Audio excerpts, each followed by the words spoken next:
Hello, Divas. Good morning. Good morning.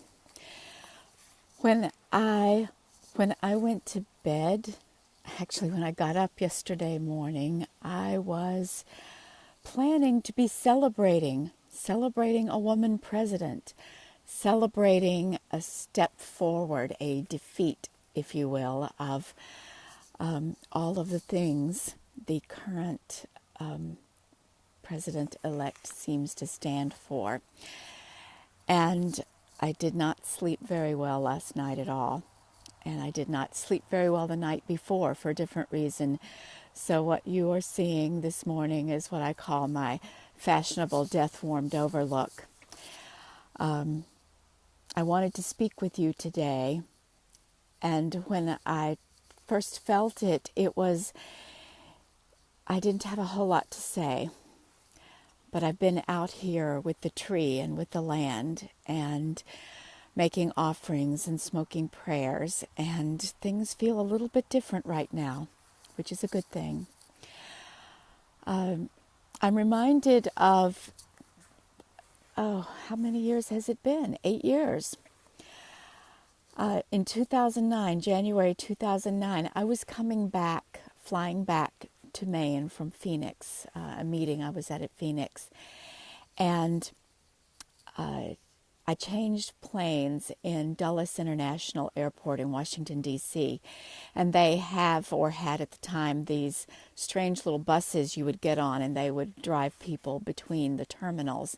So I got on one of those buses, and I was the only one there at that time.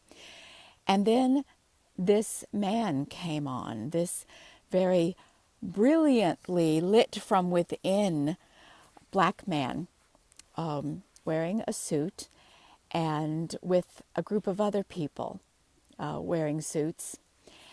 And this light filled the space, and it was Desmond Tutu. He was on his way back to South Africa after speaking at a Martin Luther King Jr. memorial at the National Cathedral. And it was the day after Obama's inauguration. And His Excellency, Grandfather Tutu, was all lit up. If you've ever seen him in a video or a movie or an interview, he was just like that. He was so happy. It was a great, explosive day of joy for him. And I got to be there. I got to hold his hand and have my picture taken and just speak with him, 25 words or less of gratitude. And I wanted today to be like that for women and for all of us. And you know what? In this strange, convoluted way, it is. Napoleon Hill talks a lot about the sly disguises of opportunity.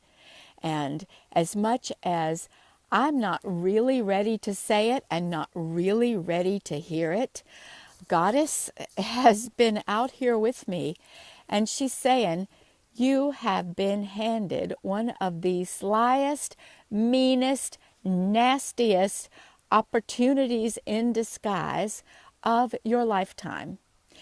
And that you is all of us.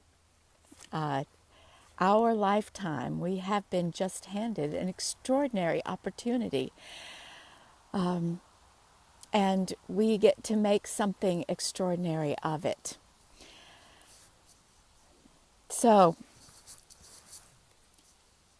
here's how I'm feeling today at almost noon on November 9th, the day after. I am feeling broken open. I am feeling that the planet has broken open. And what's beaming out is her. The goddess is beaming through these cracks and shards and saying, yeah, we had to break it before we can build it.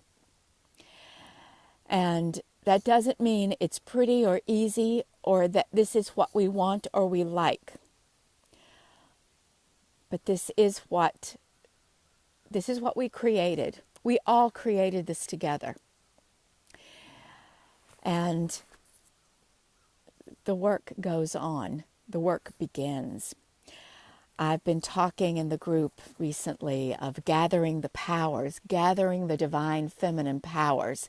And I see them and teach them as sex, our sexual energy, our divine feminine power as women that lives in our sexuality, and wealth, how we interact with the world, and the power that we have to make a difference. This is wealth. And our voice which we speak, I'm using my voice now, and we are her voice. Our manifesting power, we call it in with our voice. We declare ourselves, name ourselves with our voices.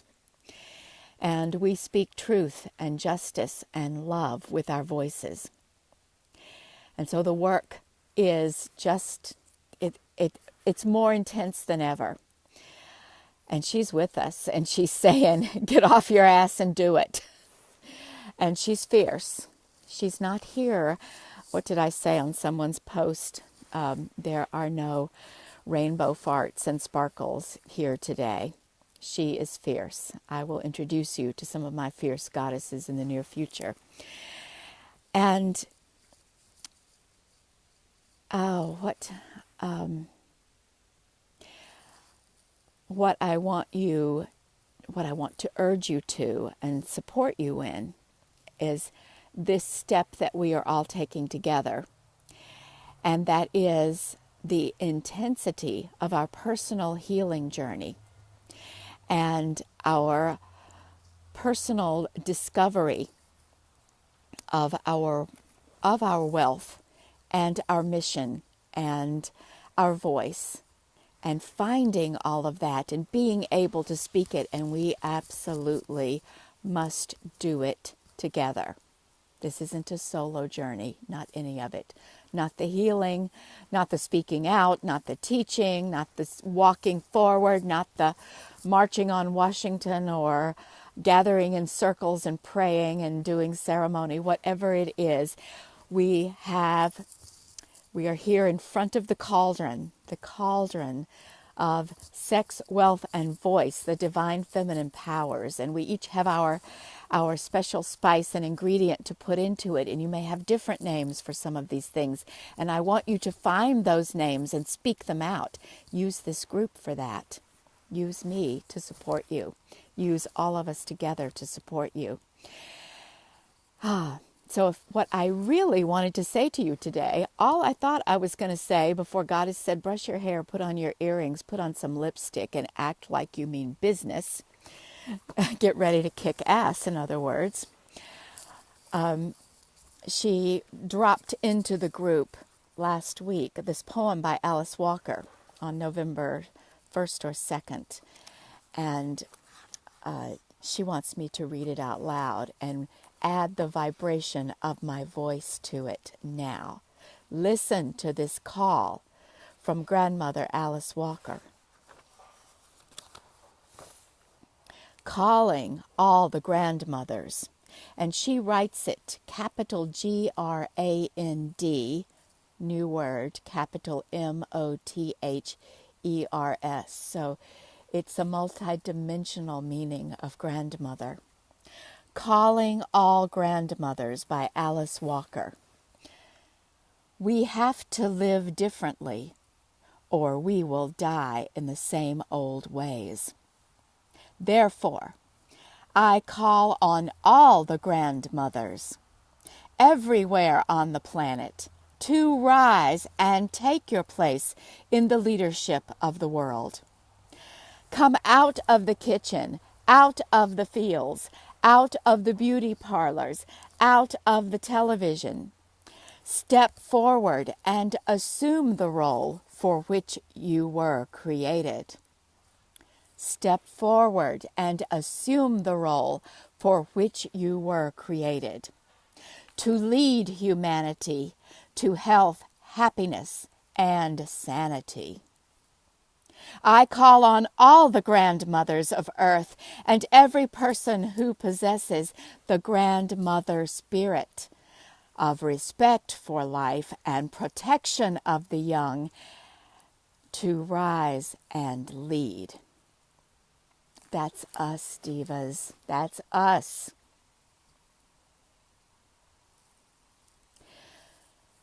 Whether you're for Hillary or not, back in the election yesterday, that ancient history, there is that group, Pantsuit Nation, over 3 million now. You might want to tune in and see.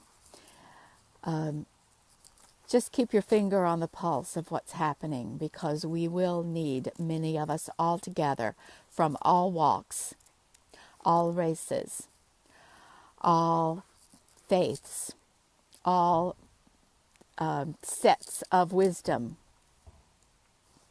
all practices, because there is not all, there is really one.